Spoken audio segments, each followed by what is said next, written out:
നമസ്കാരം. RSS മേധാവി Mohan ഭാഗവതിന് supreme കോടതി അഭിഭാഷകൻ പ്രശാന്ത് പത്മനാഭൻ എഴുതിയ തുറന്ന കത്ത് ശ്രദ്ധേയമാവുകയാണ്. സാമുദായിക സൗഹാർദ്ദത്തിന്റെ ആവശ്യകത ഊന്നിപ്പറയുന്ന നിങ്ങളുടെ സമീപകാല പ്രസ്താവന വായിച്ചപ്പോൾ മനസ്സിന് സന്തോഷം തോന്നി എന്ന് പറഞ്ഞുകൊണ്ടാണ് കത്ത് ആരംഭിക്കുന്നത്. നിസ്സംശയമായും ഭാരതത്തിന്റെ ശക്തി അവളുടെ എല്ലാം ഉൾക്കൊള്ളുന്ന സ്വഭാവമാണ്. സമൃദ്ധമായ ഉയർത്തെഴുന്നേൽക്കുന്ന ഇന്ത്യയിൽ ജീവിക്കാൻ ആഗ്രഹിക്കുന്ന എല്ലാവരുടെയും കൈകൾ പിടിച്ചു വേണം യാത്ര. തികഞ്ഞ അവിശ്വാസത്തിന്റെയും നിരാശയുടെയും അന്തരീക്ഷത്തിൽ നിങ്ങൾ ആ പ്രതീക്ഷയെ പുനരുജ്ജീവിപ്പിച്ചു എന്നൊക്കെ പറഞ്ഞാണ് കത്ത് പുരോഗമിക്കുന്നത്. നിങ്ങൾ ശരിയായി ചൂണ്ടിക്കാണിച്ചതുപോലെ ഓരോ പൗരനും തുല്യരാണെങ്കിൽ ഭൂമിയിലെ ഏറ്റവും ജനസംഖ്യയുള്ള രാജ്യത്ത് ജനസംഖ്യ വർദ്ധിപ്പിക്കുന്നതിനു പകരം ഓരോരുത്തരെയും ശാക്തീകരിക്കുക എന്നതാണ് അടിയന്തര ആവശ്യം. എന്നാൽ ഇങ്ങനെയൊരു കത്ത് ഇപ്പോൾ എന്തിനാണ് എന്ന് പറയുന്ന വിശദീകരണം ഇതാണ്. 2 വർഷം മുമ്പ് നിങ്ങളെ കണ്ടതിന് ശേഷം മുൻ മുഖ്യ തെരഞ്ഞെടുപ്പ് കമ്മീഷണർ SY ഖുറേഷി ചൂണ്ടിക്കാണിച്ചതിന് സമാനമായ കാരണങ്ങളാണ് ഇതിന് പിന്നിൽ ഉള്ളത്. പാർശ്വവൽക്കരിക്കപ്പെട്ടവർക്കും പൊതുവെ മുസ്ലിങ്ങൾക്കും പ്രത്യേകിച്ചും അനുഭവിക്കേണ്ടി വരുന്ന അരക്ഷിതാവസ്ഥയാണ് പ്രധാന പ്രശ്നം. സ്വന്തം വിശ്വാസവും സംസ്കാരവും ഹിന്ദുത്വ രാഷ്ട്രീയത്തിന്റെ കടുത്ത വക്താക്കൾ സൃഷ്ടിച്ച വെറുപ്പിന്റെ അന്തരീക്ഷവുമൊക്കെ ഖുറേഷി താങ്കളുമായി പങ്കുവച്ചിരുന്നു. ഖുറേഷി താങ്കളുടെ ഉറപ്പുകളെ കുറിച്ച് ഇപ്രകാരം പിന്നീട് എഴുതിയിരുന്നു: ഹിന്ദുത്വ എന്നത് എല്ലാ സമുദായങ്ങൾക്കും തുല്യമായ ഇടമുള്ള ഒരു സങ്കല്പമാണ്. എല്ലാ സമുദായങ്ങളും ഒന്നിച്ചിരിക്കുമ്പോൾ മാത്രമേ രാജ്യത്തിന് പുരോഗതി ഉണ്ടാകൂ. ഇന്ത്യൻ ഭരണഘടന പവിത്രമാണ് എന്നൊക്കെയാണ് അന്ന് താങ്കൾ പറഞ്ഞിരുന്നത്. എന്നാൽ എല്ലാ പള്ളികളിലും ശിവലിംഗം തിരയേണ്ടതില്ല എന്ന താങ്കളുടെ ഉപദേശത്തിന് വിരുദ്ധമായി ഭൂതകാലത്തെ അപകീർത്തിപ്പെടുത്താനുള്ള ശ്രമങ്ങൾ രാജ്യത്തുടനീളം നടന്നു വരികയാണ്.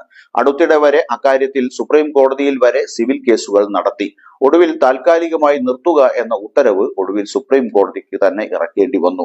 ഈ മഹത്തായ രാഷ്ട്രത്തിന്റെ തെക്കേ അറ്റത്തു നിന്നുള്ള ഒരു പൗരൻ എന്ന നിലയിൽ കേന്ദ്ര ഗവൺമെന്റിന്റെ നയങ്ങൾ ഈ ബഹുസംസ്കാരമുള്ള ബഹുവിശ്വാസമുള്ള ഭൂമിയിലെ ഏറ്റവും വൈവിധ്യമാർന്ന ഈ രാജ്യത്തിന്റെ സ്വതസിദ്ധമായ സംസ്കാരമായി ഹിന്ദുത്വയെ കണക്കാക്കുമ്പോൾ ഞാൻ വളരെയധികം ആശങ്കാകുലനായിരുന്നു.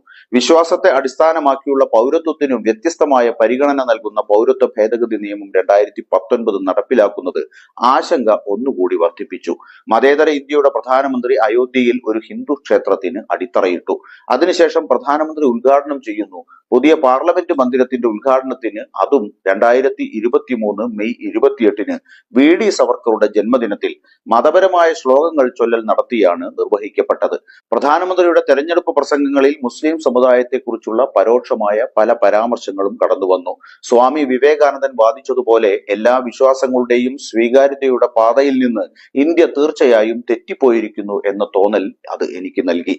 അയോധ്യ ക്ഷേത്ര ഉദ്ഘാടന വേളയിൽ പ്രധാനമന്ത്രി ടെലിവിഷൻ സംപ്രേഷണം ചെയ്ത പ്രസംഗത്തിൽ സുപ്രീം കോടതിയുടെ അതേ വിധിയുടെ ഫലമായി മുസ്ലിങ്ങൾ നിർമ്മിക്കുന്ന പള്ളിയെക്കുറിച്ച് പരാമർശിച്ചിട്ടില്ലെന്ന് നിങ്ങൾ ദയയോടെ ഓർക്കുന്നുണ്ടാകും. ഒരു സിറ്റിംഗ് ഹൈക്കോടതി ജഡ്ജി 2 സമുദായങ്ങളുടെ നന്മകളെയും തിന്മകളെയും കുറിച്ച് പ്രസംഗിച്ചതാണ് ജനാധിപത്യ സ്ഥാപനങ്ങളിലെയും അതിന്റെ നിഷ്പക്ഷതയിലെയും എന്റെ വിശ്വാസത്തിനേറ്റ അവസാനത്തെ പ്രഹരം. നിർഭാഗ്യവശാൽ നിങ്ങളോട് വലിയ ബഹുമാനമുള്ള ഉത്തർപ്രദേശ് മുഖ്യമന്ത്രി ആ പ്രസ്താവനയെ പിന്തുണച്ച് സംസാരിച്ചു. അവരുടെ വിശ്വാസങ്ങൾ നോക്കാതെ ഈ ഭൂമി എല്ലാവർക്കും അവകാശപ്പെട്ടതാണെന്ന സന്ദേശം പ്രചരിപ്പിക്കാൻ ഇപ്പോഴെങ്കിലും ഒരു തിരുത്തൽ അനിവാര്യമാണ്. ജസ്റ്റിസ് ശേഖർ കുമാർ യാദവിന് RSSുമായി അടുത്ത ബന്ധമുണ്ടായിരുന്നുവെന്നത് ഇപ്പോഴാണ് പൊതുവെ അറിഞ്ഞിരിക്കുന്നത്. ജസ്റ്റിസ് യാദവിന്റെ പ്രസംഗത്തിലെ ആഖ്യാനം തിരുത്താൻ നിങ്ങളുടെ എല്ലാ ധാർമ്മിക അധികാരവും പ്രയോഗിക്കാൻ കൂപ്പുകൈകളോടെ അപേക്ഷിക്കട്ടെ. ജസ്റ്റിസ് യാദവ് അവതരിപ്പിച്ച ആശയങ്ങളിലെ അടിസ്ഥാനപരമായ പിഴവുകൾ ഇപ്രകാരമാണ് എന്ന് വ്യക്തമാക്കുന്ന കത്ത് അവയോരൊന്നും എണ്ണിപ്പറഞ്ഞു. ന്യൂനപക്ഷത്തിന്മേൽ നിലനിൽക്കുന്ന ഭൂരിപക്ഷത്തിന്റെ ഇച്ഛാശക്തി ഭരണഘടനാപരമായ ജനാധിപത്യ രാജ്യങ്ങളിൽ എവിടെയും അപകടകരമായ ഒരു നിർദ്ദേശമാണ്. ന്യൂനപക്ഷമായ ഹിന്ദുക്കൾ ബംഗ്ലാദേശിൽ ഈയിടെയായി ആശങ്കയിലാണ്. പാകിസ്ഥാനിലെയോ അഫ്ഗാനിസ്ഥാനിലെയോ ന്യൂനപക്ഷങ്ങളുടെ ദുരവസ്ഥ മറ്റെവിടെയെങ്കിലും അനുകരിക്കാൻ യോഗ്യമല്ല. സാമൂഹ്യ നീതി കൈവരിക്കുന്നതിനുള്ള സംസ്ഥാന നയത്തിന്റെ നിർദ്ദേശക തത്വമായി ഏകീകൃത സിവിൽ കോഡ് ഭരണഘടനയിൽ ഉൾപ്പെടുത്തിയിട്ടുണ്ട്. ഓരോ വ്യക്തിക്കും അവരുടെ വിശ്വാസം പരിഗണിക്കാതെ തുല്യനീതി എന്നത് ഭൂരിപക്ഷത്തിന്റെ ഇഷ്ടം ന്യൂനപക്ഷത്തിന്മേൽ അടിച്ചേൽപ്പിക്കുന്നതിൽ നിന്ന് തികച്ചും വ്യത്യസ്തമാണ്. ഹിന്ദു നിയമങ്ങളുടെ ഗുണങ്ങൾ ജഡ്ജി അഭിമാനപൂർവ്വം വിവരിച്ചിട്ടുണ്ടെങ്കിലും BR അംബേദ്കർ ഹിന്ദു നിയമങ്ങൾ ക്രോഡീകരിക്കാൻ ശ്രമിച്ച ഒരു സമയത്ത് ഹിന്ദു യാഥാസ്ഥിതികത്വത്തിൽ നിന്ന് കടുത്ത പ്രതിരോധം നേരിട്ടുവെന്ന വസ്തുത അദ്ദേഹം സൗകര്യപൂർവ്വം മറന്നു. ഓരോ പൗരനെയും സംരക്ഷിക്കുന്നതിലും ആ പ്രക്രിയയിൽ ഏറ്റവും ദുർബലരായ ദളിതർക്കും ആദിവാസികൾക്കും സ്ത്രീകൾക്കും ന്യൂനപക്ഷങ്ങൾക്കും മതപരവും ഭാഷാപരവും വംശീയവുമായ ആവശ്യമായ പ്രത്യേക പരിചരണം നൽകുന്നതിൽ ജുഡീഷ്യറിയുടെ പങ്ക് അദ്ദേഹം മറന്നു.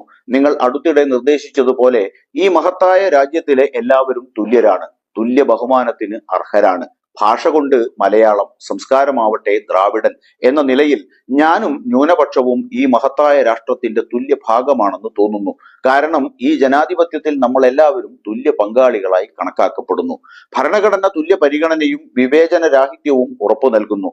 സാംസ്കാരിക പൈതൃകത്തിന്റെ കോണിൽ നിന്ന് നോക്കിയാൽ പോലും വ്യത്യസ്ത വിശ്വാസങ്ങൾ പ്രകടിപ്പിക്കുന്ന ആളുകൾക്കിടയിൽ ഒരു വ്യത്യാസവും ഉണ്ടാകില്ല. മറ്റാരെക്കാളും ഒട്ടും കുറഞ്ഞ ഹിന്ദുവല്ലാത്ത സ്വാമി വിവേകാനന്ദന്റെ കൂട്ടായ പ്രവർത്തനങ്ങളിൽ ആരോടും വെറുപ്പിന്റെ ഒരു വാക്കുപോലുമില്ല. ഈ മഹത്തായ രാഷ്ട്രത്തിൽ വളരെ ദരിദ്രയായപ്പോഴും ചങ്ങലയിൽ കിടന്നപ്പോഴും വിവേകാനന്ദന് അപാരമായ വിശ്വാസമുണ്ടായിരുന്നു. ഈ രാജ്യത്തെ ഹിന്ദു ഭൂരിപക്ഷവും ആ മൂല്യങ്ങൾ ഉൾക്കൊണ്ടിരുന്നെങ്കിൽ ആവർത്തിച്ചുള്ള വർഗീയ കലാപങ്ങൾ ഉണ്ടാകുമായിരുന്നില്ല. സ്വാധീനമുള്ള ഒരു ഹിന്ദു സംഘടനയുടെ തലവനായ താങ്കളിൽ നിന്ന് സാമുദായിക സൗഹാർദ്ദത്തിനായുള്ള ആഹ്വാനമാണ് ഈ സമയത്ത് സംഭവിക്കാവുന്ന ഏറ്റവും നല്ല കാര്യം. പാളം തെറ്റുമ്പോഴെല്ലാം ഈ സാമുദായിക സൗഹാർദ്ദത്തിന്റെ സന്ദേശം ആവർത്തിക്കണമെന്നും നിങ്ങളുടെ എല്ലാ അനുയായികളും ആ ഉപദേശം ശ്രദ്ധിക്കുമെന്നും ഞാൻ ആഗ്രഹിക്കുന്നു. സാമുദായിക സൗഹാർദ്ദം മാത്രമേ സമാധാനപരമായ സഹവർത്തിത്വം ഉറപ്പു നൽകൂ. അത് ഉറപ്പു നൽകുന്നതിൽ സാംസ്കാരിക ഭൂരിപക്ഷമായതിനാൽ ഹിന്ദുവിന് കൂടുതൽ ഉത്തരവാദിത്വമുണ്ട് എന്ന് പറഞ്ഞുകൊണ്ടാണ് പ്രശാന്ത് പത്മനാഭന്റെ കത്ത് അവസാനിക്കുന്നത്.